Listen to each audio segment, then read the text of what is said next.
Uci Flaudea bisa ke Amerika 4 kali setahun. Penyanyi Uci Flaudea ngaku doyan liburan ke luar negeri. Amerika adalah salah satu negara favoritnya. Setahun bisa ke Amerika 4 kali. Karena memang aku tuh hobi jalan-jalan di sana. Ujar Uci Flaudea dihubungi awak media. Jumat, tanggal 30 Juni tahun 2023.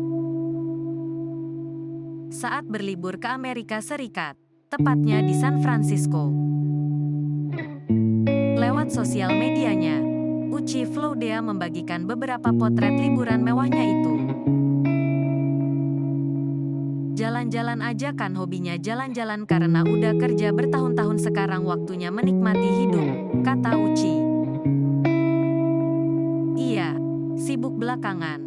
Mau kemana ya kemana turutin kata hati aja mau kemana aja, lanjutnya.